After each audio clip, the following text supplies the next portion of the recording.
tomar um gol, como tomou, tudo, e saber conviver com a ansiedade de ter que mudar um placar com o público, com a torcida. O Bahia está passando por vários testes. E está passando por eles, passando de passagem pelos testes. Ontem um jogo que era muito difícil até a expulsão do Marlon. E aí o Bahia soube jogar também. Soube criar espaço, soube gerar dificuldade. A gente está vendo um time mais maduro.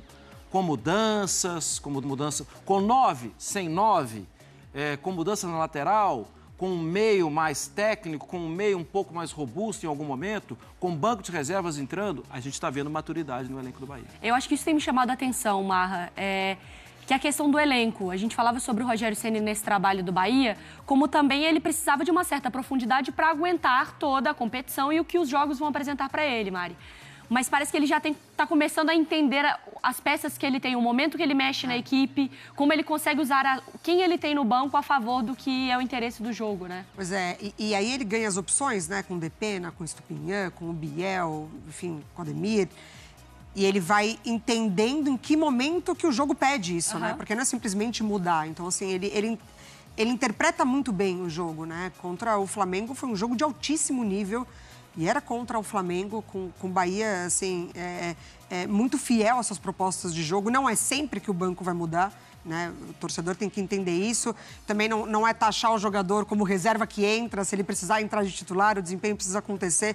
O Biel é o líder em participações em gols de jogadores que vêm do banco de reservas no campeonato inteiro. Já são 5 participações em gols. Então, assim, ele consegue olhar para o banco e saber que ele tem peças ali que podem mudar situações, e foi mais uma vez isso. A gente chegou a discutir, em cima das declarações dele no início da temporada, lembra, Mari, atribuindo a queda de desempenho, a queda de intensidade do time ao banco, e os nossos comentaristas falavam assim, bom, mas também é importante ele saber trabalhar com esse elenco. Também é responsabilidade dele. Agora ele tem conseguido. Ele tem. Ali tem uma perguntinha, né? Qual é? Se o Bahia mostra força para brigar lá em cima. Eu acho esse campeonato, a gente estava falando sobre isso na redação, esse campeonato tem 2 muito acima da média e tem o Botafogo, que conviveu com a liderança na temporada passada, quase que o ano inteiro, e que tem já essa cicatriz da temporada passada e vem repetindo no atual bom desempenho. Aí vem Bahia, São Paulo, que não está nem entre os 6, Cruzeiro, que vem crescendo, tomou uma pancada, mas que vem crescendo. Tem uma... Não pega bem, não é da moda falar bem do campeonato. Mas eu tô achando o campeonato bom. E bom tecnicamente. Tem muito time que te desafia. Tem 2 acima. Mas tem muito time que vai te... E aí, é só isso que você tem para mim hoje? Eu vou ganhar de você. Dentro e fora de casa. Então eu acho bastante interessante. Se você olhar... Olha, São Paulo está fora do G6. O Atlético a gente esperava ali em cima, Mineiro. Eu acho que está sofrendo muito com essas questões de desfalques, né? Atlético está fora do 16, Cruzeiro está fora do 16, Inter está fora. Fluminense tem Grêmio que estão afundados lá. Eu acho que é preciso valorizar. E o Bahia, nesse momento, ele não sofre com esses desfalques. Não. Sim. Ele Essa passa é uma ileso, vantagem né? para ele. Ele passa ileso. Agora, do lado do Cruzeiro, essa pancada não... Porque a gente vai conversar sobre a saída do Cuca, do Atlético Paranaense. Ainda o nome do Cuca ligado até o Cruzeiro. Mas sobre o Seabra, uma derrota, um 4-1, para você não balança o treinador em um jogo? Não balança numa perspectiva, inclusive, de mercado. Né? O Cruzeiro foi muito agressivo nessa janela. Agora é a ideia, Gol da equipe baiana. Gol da equipe baiana. Oscar de novo. Numa jogada individual do Ademir. Oscar mandou e faz 4-1. Agora é goleada para a equipe baiana em valor. Goleada, Alberto. O Ademir, mais uma vez aqui na velocidade, fez o que quis para cima, não só do João Marcelo, para cima também do Zé Ivaldo, e teve a calma de passar essa bola pro Oscar, que tinha também o Biel, fuzilou o goleiro Anderson. O Cruzeiro perde por 4-1 na Fonte Nova.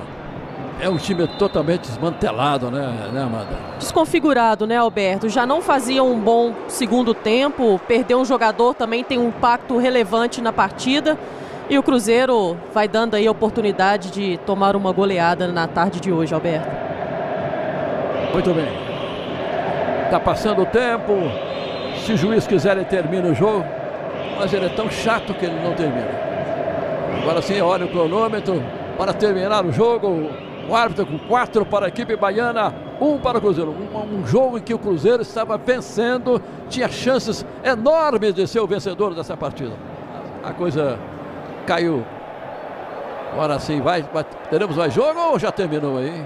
Não, né? Temos mais jogo aí. Os menininhos lá, agora sim vai terminar. Termina o jogo com a vitória do Bahia, 4-1 contra a equipe do Cruzeiro, meu caro Valu. É isso, Alberto. Muito obrigado por mais uma grande narração sua. Na verdade, o Cruzeiro foi com quem não cumpriu o papel. Samuel Venâncio, a turma saindo aí de campo depois dessa derrota pesadíssima de virada para o Bahia por 4-1 aí na Fonte Nova. Ô Valu, no caso, eu teria vergonha na cara, né? Agora, não sei como eles vão reagir, né? A essa postura aqui que a gente viu do Cruzeiro. O Cruzeiro até agora fez 17 pontos, dando a vida para conquistar os 17 pontos. Quando achou que era o Real Madrid, tomou uma lenhada dessa. Com vários erros que a gente pode pontuar e vamos pontuar na nossa sequência. Mas primeiro eu acho que é importante a gente ouvir o Seabra e os jogadores que foram os responsáveis por esse papelão aqui.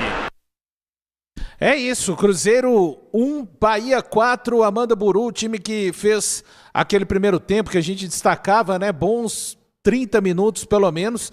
Neste segundo tempo, Amanda Buru, um time completamente diferente e o placar realmente terminando de forma elástica aí para o Bahia. 4-1, Amanda. Cruzeiro derrotado na Fonte Nova. O Bahia segue com 100% de aproveitamento como mandante. Valu, faltou muita coisa para esse segundo tempo, né? Para começar ali a concentração, a volta em que o Seabra optou por não mexer no elenco, manteve o time do primeiro tempo, o Cruzeiro desatento, volta dando novamente oportunidade à equipe do Bahia, que já gosta de atuar com a posse da bola, deu muita brecha realmente para essa equipe que modificou no intervalo e para mim foi crucial a equipe do Bahia. A entrada realmente do Biel, um jogador de velocidade, o Everton Ribeiro, um jogador de criatividade, fez com que o Cruzeiro tivesse mais dificuldade, principalmente na marcação. E aos poucos foi gostando mais da partida, automaticamente quando você perde valor um jogador, fica ainda mais difícil, já que você não fazia um bom segundo tempo. E aí precisava o Cruzeiro se compactar melhor, ficar mais atento, ser um time mais colaborativo também, apostar numa estrutura diferente para poder conseguir aí, virar o jogo. E o que a gente viu foi o Cruzeiro não só tomando um gol na sequência após a saída do Marlon, mas também não tendo reação após tomar esse segundo gol. E aí automaticamente fica dando cada vez mais espaço, cada vez mais brecha, sem colocar o time mais compactado e mais atento às situações, principalmente individuais, de homem contra homem, e o Cruzeiro acabou facilitando o jogo, se é que podemos dizer dessa forma, para a equipe do Bahia. Como o Bahia está forte nesse campeonato, a gente já projetava isso, né, antes do Brasileirão começar, pelo elenco que construiu, é um Bahia que gosta de jogar com a bola no pé. Gol anulado no campo, revisto pelo VAR e validado depois, posição legal do Gabriel Veron. E enfrentou um Cruzeiro que está numa crescente de um futebol que controlado, que é com passo a passo, não é aquele futebol de tanta qualidade técnica, porque os reforços vão chegar na janela, mas é uma defesa muito estável a do Cruzeiro. Então, ter conseguido essa vitória, essa virada para cima do Cruzeiro, é um excelente resultado. E foi melhor no jogo, tá? Teve um volume maior, finalizou mais vezes. Fico feliz de ver o Gabriel Veron fazendo gol e conseguindo ter uma sequência depois de tanto tempo, que é um jogador importante, ainda é um menino, na verdade, que tem um futuro e estava se complicando a carreira dele por lesões. Então o Cruzeiro tem feito um trabalho brilhante com ele. O Cruzeiro consegue ser perigoso, sim, com a bola no pé, mas o Bahia ele tem um controle de jogo, seus atletas, nessa questão logística, sofre muito como o Vitória da Bahia, como o próprio Fortaleza, um Cuiabá, né, Juventude, que mesmo tendo voo hoje que sai de Caxias. Então, mas eu acho que o Bahia ele acabou sendo melhor, sim, fez por onde, é um time, cara, é um time que pelo jeito ele vai seguir incomodando na parte de cima da tabela. Porque o Bahia não é um time de uma nota só, o Rogério preparou muito bem, é um time que sabe jogar com a posse da bola, mas também sabe jogar em contra-ataque, em velocidade. O Rogério faz as substituições, coloca um Biel, coloca um jogador de velocidade e muda a forma de jogar. Olha que lance perigoso, cara. Que entrada feia, né? E o Marlon de novo, né? Expulsão do Marlon. Foi expulso lá contra o São Paulo, cumpriu suspensão e agora de novo, que também complicou para o Cruzeiro. E aí você pega um Bahia, que você pega um exemplo, vai entrar no segundo tempo, você consegue colocar um Ademir e um Biel, que eles botam fogo no jogo quando eles não entram jogando. E o jogo muda pro Bahia, né? Taticamente. Eles têm muita opção, cara, de qualidade, na verdade, individual, e o Rogério tem feito um trabalho coletivo muito bom. O Bahia ainda não assumiu liderança em nenhuma rodada desse campeonato, mas está sempre ali, né? Está sempre rondando, está sempre ali na parte de cima, ao contrário do ano passado, quando esteve sempre na parte de baixo. Então a gente já pode dizer que esse é um ano de campeonato de parte de cima do Bahia. E aí, quando aproveitou a chance, o Cruzeiro se expôs com 1 a menos, construiu a goleada de 4-1. Isso. Os gols foram do Tassiano, Estupinhan, Biel e Oscar, depois o Gabriel Verón abriu o placar. E ainda como é um time que está investindo, já acertou nessa base, tem a janela de meio de ano que deve chegar mais algum atleta para o Bahia para poder reforçar, ganhar mais opção para o resto do ano. Mas daí, nesse confronto de janelas, a do Cruzeiro eu acho que vai ser mais forte. Vai ser porque ele precisa mais de alguns atletas, né? Agora o Bahia ele vai pincelar, mas tem condição para isso também, né? O que a gente tem até agora é muita promessa, né? Tem muita promessa de reforços na janela, inclusive de clubes endividados, prometendo aí vários jogadores. Todo mundo. Vamos ficar de olho na janela, agora a gente fica de olho no tempo. Troca de passes, faz um rápido intervalo.